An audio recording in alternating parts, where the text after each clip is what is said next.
The car door opened. He was already running. A massive man, black suit, arms wrapped around his son, holding him like something precious, something breaking, something he was terrified to lose. The boy is bleeding so much. He hit those hospital doors at full speed.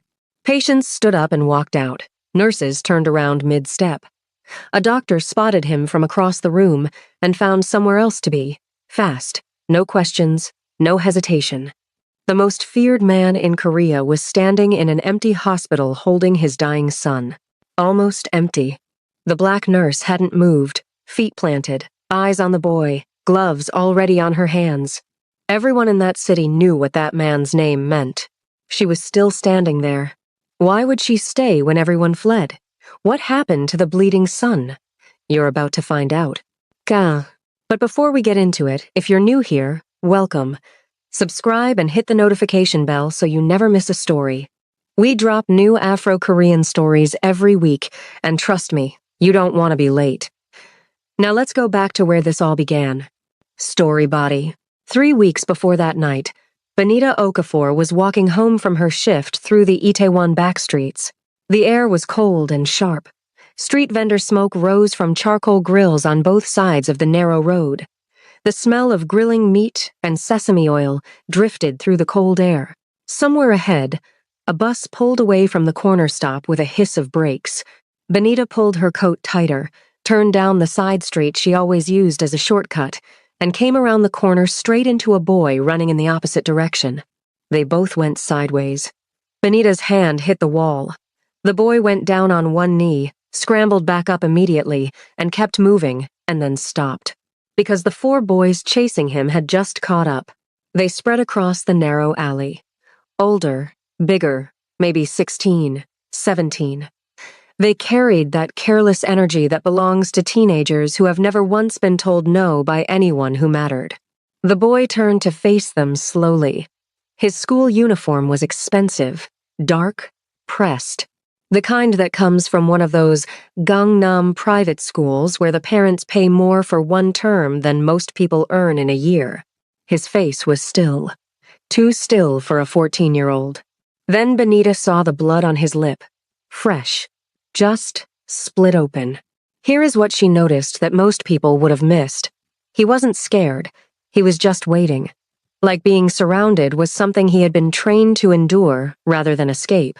That bothered her more than the blood did. She stepped forward. Hey. All 4 boys turned. So did the boy with the bleeding lip. She didn't raise her voice. She didn't move her hands. She just looked at the leader the way she had looked at aggressive patients in Lagos General at 3 in the morning, that particular look that says, I have seen worse than you before my first coffee, and I am not impressed. The leader's mouth opened, closed. He glanced at the boy, then he left. His friends followed. No explanation, no argument. Just gone. The alley went quiet. A bicycle bell rang somewhere on the main street. The charcoal smoke drifted through. Benita turned to the boy. Sit down. Let me look at that lip. He stared at her. I'm fine. You have a split lip. Sit down. He sat. She opened the small first aid kit from her bag. A habit she'd carried since her 2nd year of nursing school. She didn't leave home without it. She began cleaning the cut with clean, careful hands. The boy sat completely still. Not scared still, watching. Every move still. She could feel him studying her hands with a focus that most grown men didn't have. You're not going to ask who I am? He said. She glanced up at him. I'm going to ask if it hurts. The rest doesn't matter right now. Something shifted behind his eyes. A door opening, just slightly. It hurts, he said. Not that much. Good. She pressed a sterile pad over the cut. Don't peel that off for at least an hour. She sat back on the low wall beside him. He hadn't moved yet. The end of the alley was empty. A cold wind pushed a wrapper across the pavement between them. I'm Benita, she said. I'm a nurse at Seoul General. I'm from Nigeria. I've been here 4 months, and I miss jollof rice every single day. He looked at her sideways. What is jollof rice? A medical emergency that nobody in this country is treating seriously. He made a sound. A real laugh, the kind that catches a person off guard and comes out before they can stop it. He looked almost surprised at himself for making it. "I'm Jun," he said. They talked for 20 minutes. She told him about Lagos and her training, and all the ways Seoul and Lagos were the same city in different clothes. He listened the way people listen when they're not used to being spoken to like they matter. He asked specific questions. Good ones. And he laughed twice more after that first time, each time a little less guarded, a little more like a boy and a little less like whatever he'd been taught to be. When she stood to leave, he stood too. "Seoul General," he said. "You work there. Afternoon and night shifts. Keep the pad on." He nodded. The careful face was back. But something in his eyes hadn't returned to where it was before. She walked home. She didn't think about June again that evening, but he thought about her. 3 times on the way home he repeated what she'd said about outliving expectations. 3 times before the car reached the gates. That evening at dinner he was slightly less quiet than usual. The men stationed outside the dining room noticed. They said nothing. Benita had no way of knowing who June's father was. That small fact that she simply didn't know was about to become the most important thing in the world. Now here is what the city knew about Kang Ji-ho. They knew he ran the Kang Syndicate.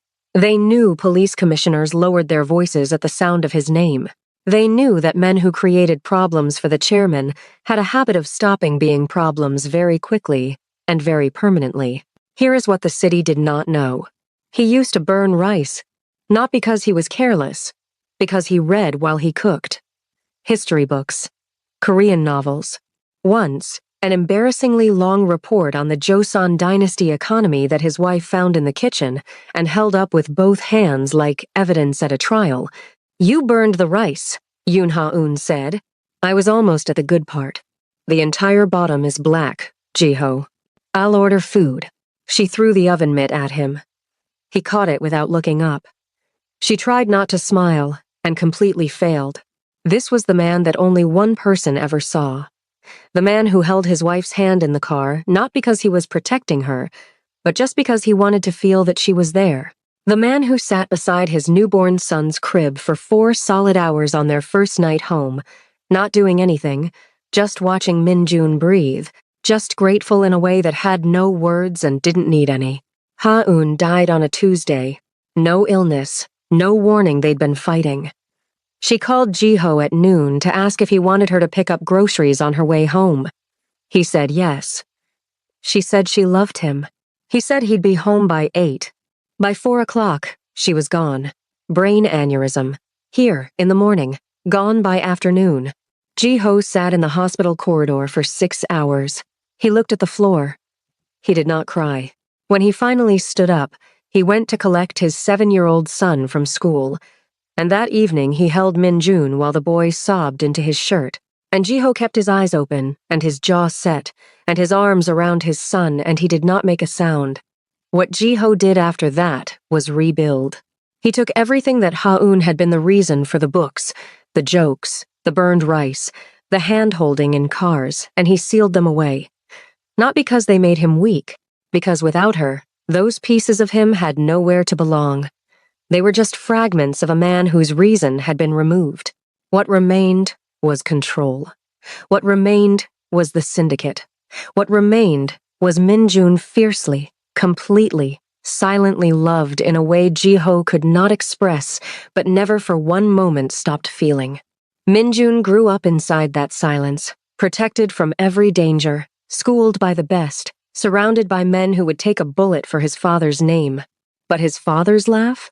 He hadn't heard that in 7 years. He didn't know he was missing it. You can't miss something you can't remember. 6 months ago, a man named Son Dae-jung had sat across from Kang Ji-ho at a private meeting in Gangnam and proposed a merger, 2 factions. 1, Seoul. Split the territories cleanly and expand south together. Son was 61 years old, patient, precise. He had spent 30 years building the Daesung faction with the careful, methodical intelligence of a man who understood that the most dangerous moves are the ones that look like accidents. Ji-ho had listened to the entire proposal without expression. Then he stood, said 2 words, "No, goodbye," and walked out. Sun poured himself a drink. He sat alone in the room, he thought. Then he started studying. Not Jiho's business operations, not his territory. Sun had been watching those for years. What he studied now was the gap. The one place in all of Kang Jiho's armor that didn't close all the way. Wednesday evenings, Minjun visited his mother's grave alone. 30 minutes without bodyguards. This was the one request the boy had ever made of his father, 30 quiet minutes at the headstone without men standing at a distance watching him grieve. Jiho had agreed. He couldn't refuse it. He couldn't refuse it partly because it was the one thing Minjun had ever asked for, and partly because Jiho himself could not go back to that cemetery. He hadn't been back since the day they buried her. Sun spent 3 months confirming the pattern. Same street every Wednesday, same 30-minute window, same gap in the rotation. On a Wednesday evening in November, 3 of Sun's vehicles intercepted Minjun's car 2 blocks from the cemetery. It was over in 90 seconds. Professional, quiet, no witnesses. They left the boy on the pavement. A blade wound. Deep, deliberate, just below the ribs on his left side. Serious enough to bleed badly. Precise enough to leave time. A dead son was a declaration of war that couldn't be controlled. But a bleeding son, a son lying on cold pavement 2 blocks from his mother's grave, that was a message. That said, I can reach what you love most, and there is nothing you can do to stop me. Minjun lay on the cold pavement for 4 minutes before his phone connected to his father's line. Jiho was in a meeting when the call came. 12 men around a long table, numbers on a projected screen. A logistics conversation that needed to be finished before the end of the month. The emergency line rang. The one that never rang. Jiho looked at the screen of his phone. The men around the table saw his face do something that none of them had seen before, not once, in all the years they had worked for this man. It was there for 3 seconds, maybe 4. Something enormous surfacing through the architecture of all that controlled power. Something raw and human and terrifying in a completely different way from how Kang Ji-ho was usually terrifying. Then it sealed back. Meeting's over, he said. He didn't take a car from the pool. He went to the basement, got into his own car, and drove out of the building at a speed that had nothing to do with traffic laws. He found his son 2 blocks from the cemetery. He pressed his own jacket against the wound with one hand and drove with the other. He did not let himself think. He counted Minjun's breaths from the back seat and drove faster. Seoul General Hospital was 12 minutes away at normal speed. He got there in 7. The car stopped at the entrance. He had the door open before the engine was fully off. He gathered his son from the back seat carefully, with both arms, the way you carry something you are terrified of dropping, and he ran. The automatic doors had barely parted when he hit them. The lobby of Seoul General's emergency unit was busy. It was always busy at this hour, the waiting area half full. 2 orderlies crossing with a supply cart, a receptionist on her second-to-last hour of a long shift, nurses moving between stations. The room saw what had walked in, and the room made its decision. A man in the waiting area grabbed his coat and walked out into the cold night without looking back. A woman with a sleeping child on her lap gathered the child and went. 2 orderlies separated around an invisible point and went in opposite directions down the corridor. A junior nurse who'd been filling out paperwork at the far end of the station picked up nothing and disappeared around the corner. The receptionist looked at the door, looked at her screen, and became the most dedicated receptionist in the history of Seoul General. She found things that urgently needed her attention. She did not look up. Dr. Park Sung-woo stepped out of the elevator at exactly that moment, a big man, senior attending physician, 12 years at this hospital. He took one look across the lobby at the man coming through the doors, and Dr. Park Sung-woo turned around and stepped back into the elevator. In under a minute, the busiest emergency room in the district had become nearly silent. Kang Ji-ho stood in the middle of it, his son in his arms. Blood on the floor behind every step he'd taken from the door. The overhead lights buzzed. The lobby smelled of antiseptic, and the cold air still coming through the doors. His jaw was set. His eyes moved, cataloging, assessing, finding nothing. No one coming. No one at the desk. Nowhere to put his son. No one willing to help. The most feared man in Korea. Standing in an empty hospital. Alone. Almost. Benita had been at the nurse's station for 9 minutes, finishing a patient chart she needed to complete before handover. She had her head down. She heard the doors. She heard the shift in the room, that particular change in atmosphere, the way a crowd contracts all at once, all the small sounds of human presence going quiet at the same time. She knew that sound. She had heard it in different cities, different hospitals, different circumstances. But fear sounds the same in every language. She looked up. She saw the man first, the size of him, the blood on his shirt, that absolutely still face. The fear moved through her the same way it moved through everyone else, cold, immediate, honest. She didn't pretend it didn't. Then, her eyes moved to the boy in his arms. The school uniform, the slim frame, the face that was too controlled, too still even now, even like this, holding on to composure, because composure was the only thing it had ever been taught. The lips she had cleaned 3 weeks ago in a cold Itaewon alley. June. Benita put down her pen. She pulled her gloves from her scrub's pocket, and she crossed the lobby. She didn't run. Running in an emergency is for people who haven't trained for emergencies. She moved fast and direct, already reading Min-jun as she came skin color, breathing pattern, the position of the wound visible through the soaked shirt, the rate of blood loss she could estimate from the trail on the floor. She was doing the math before she reached them. She stopped in front of the man holding his son and looked directly at him. Ji-ho stared at her. His eyes were black and still. She could feel the weight of them the way you feel the air pressure change before a storm. She didn't look away. "Bring him," she said. "Follow me. Now."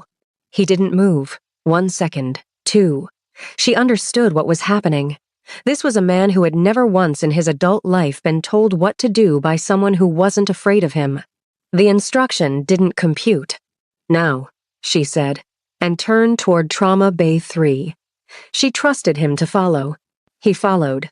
She got Min-jun onto the table and began her primary assessment in one clean motion airway. Breathing, circulation, hands moving with the focused precision of someone who had worked trauma wards in Lagos, rotation nights in Johannesburg, emergency units in 3 different countries where the machinery of human violence came in every form and never slowed down to make things easy. She called for the surgical team on her radio in the clipped, flat tones of someone who isn't asking. She called for blood type confirmation. She called for the second trauma bay nurse.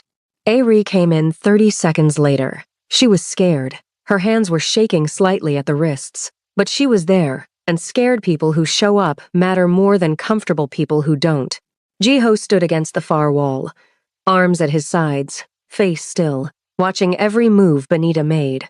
She could see Dr. Park through the glass panel of the trauma bay door, still in the corridor.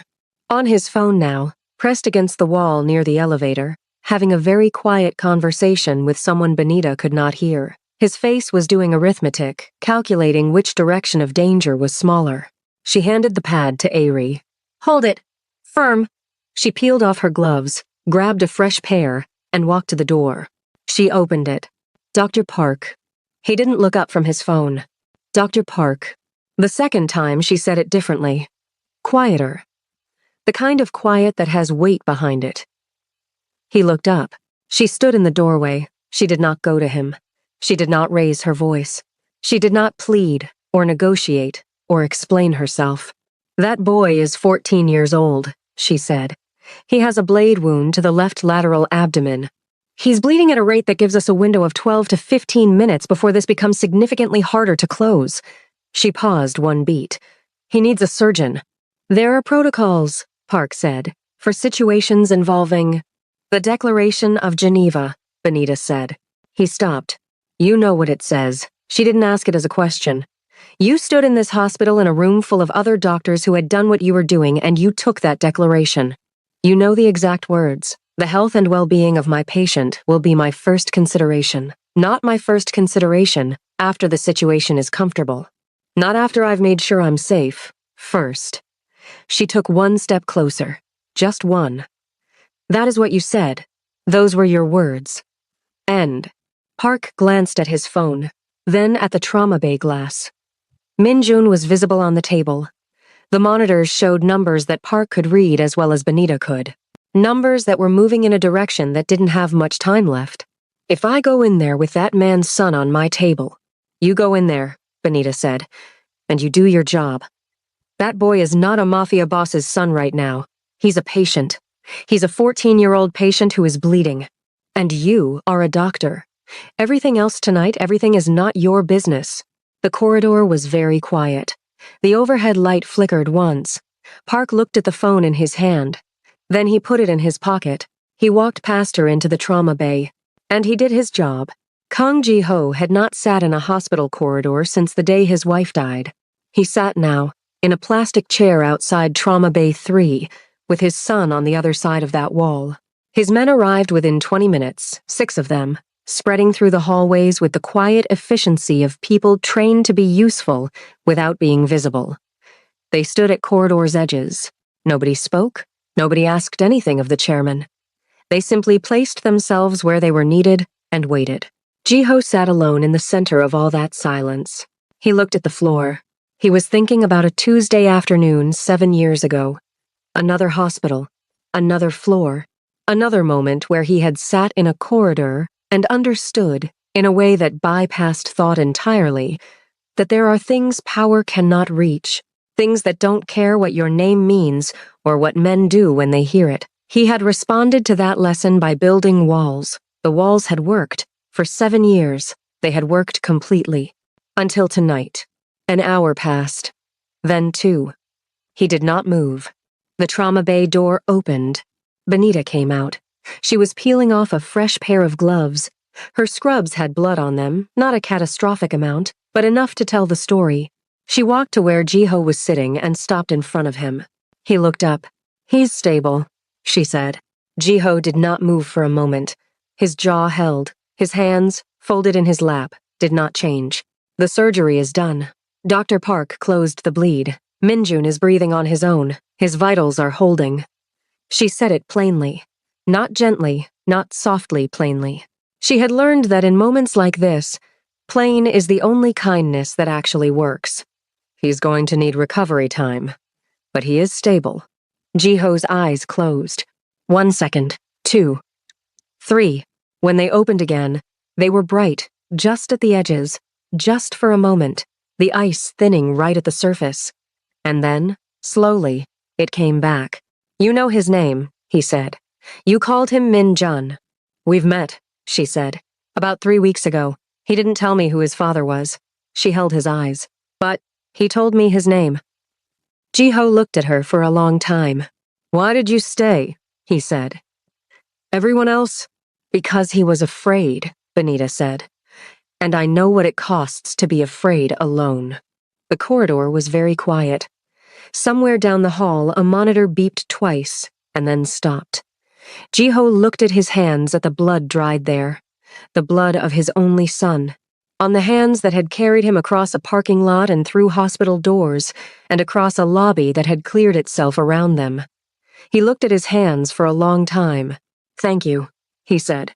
He said it the way people say things they have almost forgotten how to say, like the words had been in storage and were still finding their shape. Benita nodded once. "You can see him in an hour. Let him rest." She went back inside. Min-jun woke on the second day. Not slowly, not in stages all at once. Eyes opening, focus arriving. He looked at the ceiling of the hospital room. He looked at the monitors. He looked to his left. His father was sitting in the chair beside the bed. Not working, not on his phone, not conducting any of the 100 pieces of business that normally occupied every space and hour of Ji-ho's life. He was just sitting, in a plain plastic hospital chair, jacket off. Sleeves rolled to the elbow, looking at his son with the specific exhaustion of a man who had not slept in 2 days because he could not bring himself to sleep until he was certain his son was still breathing. Min-jun looked at him. "Appa," he said. "You look terrible." Ji-ho made a sound. It started in his chest and came out through his nose, and it was almost a laugh. Almost. But closer than anything had been in 7 years. The days that followed had a rhythm to them. Ji-ho did not leave the hospital. His men handled everything from outside. What was unusual, what made the men in the corridor exchange quiet glances they quickly suppressed, was not that the chairman was staying. It was how he was staying.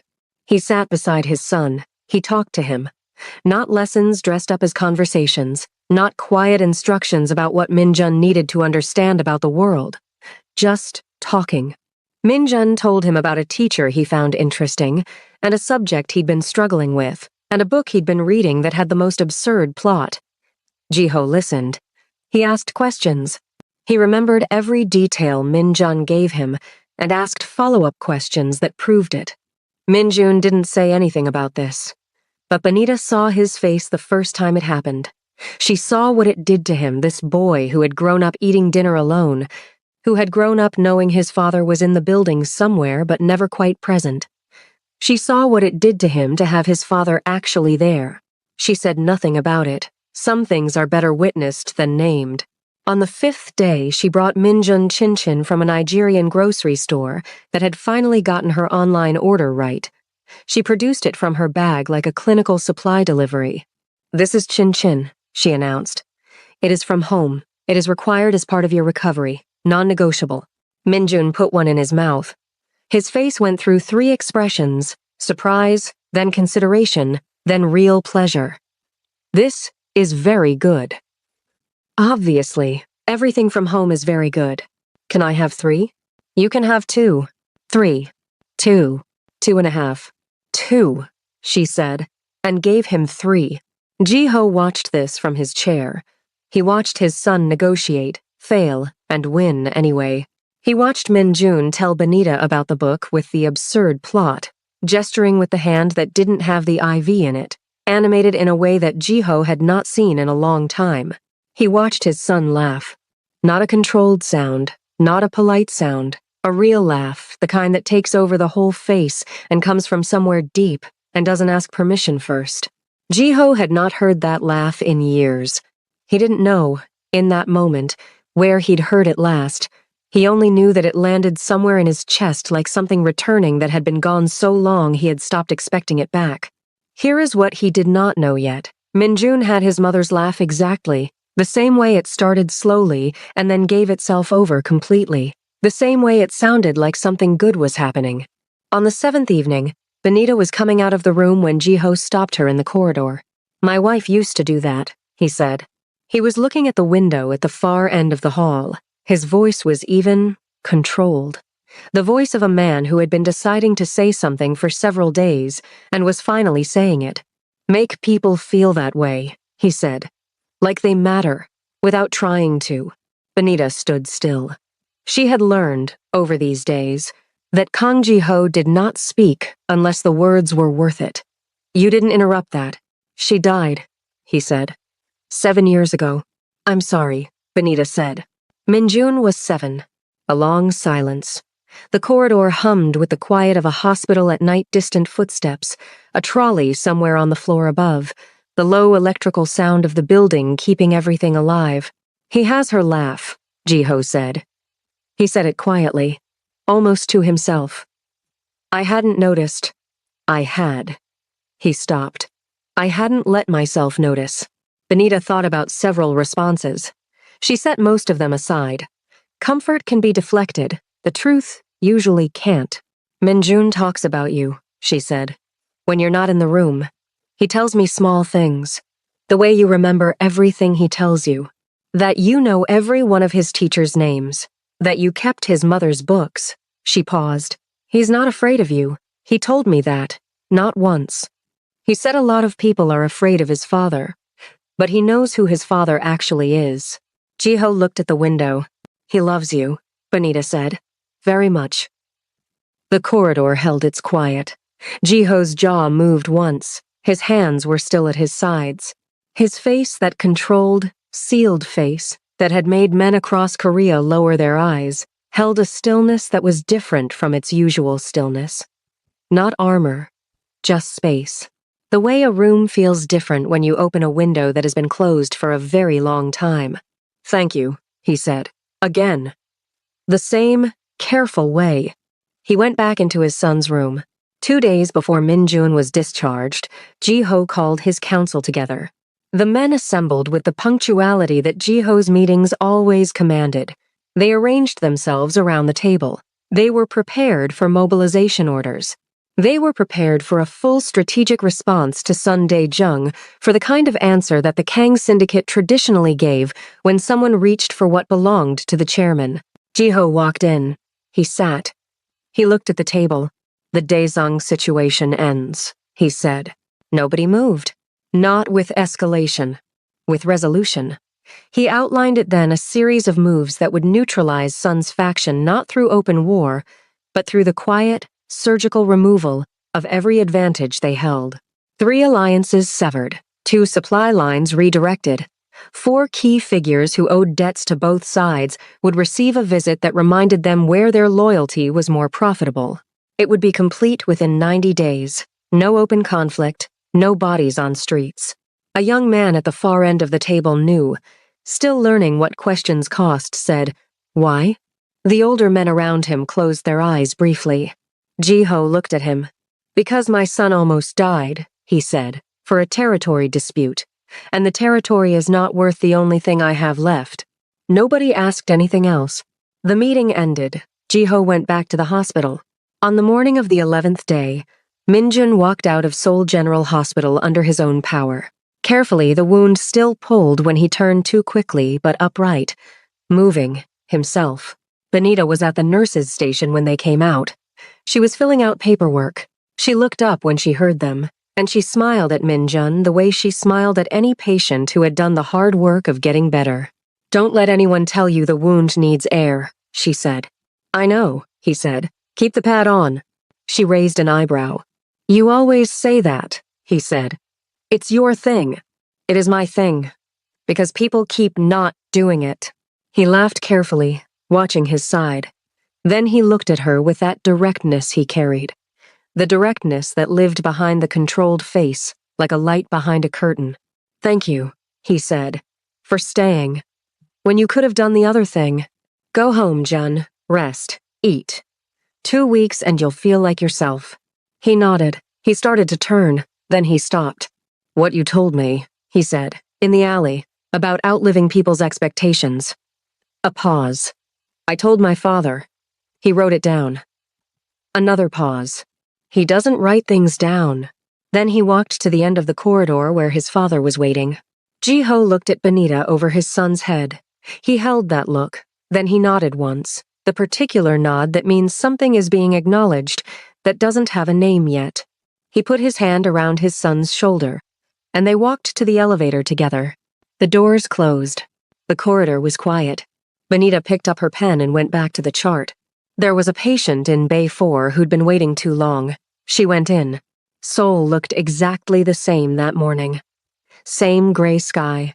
Same traffic building on the streets below. Same winter cold that had been sitting over the city for weeks.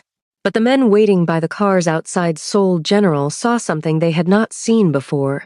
Ji-ho came through the doors with his hand around his son's hand, not guarding him, not directing him, just holding his hand.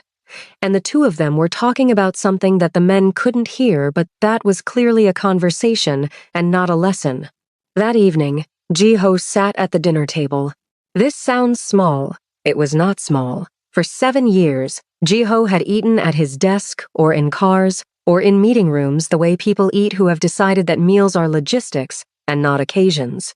The dining table in that house had become a place where Min-jun ate alone, kept company by books and by the knowledge that his father was somewhere in the building. Ji-ho sat down. He asked Min-jun about the book with the absurd plot.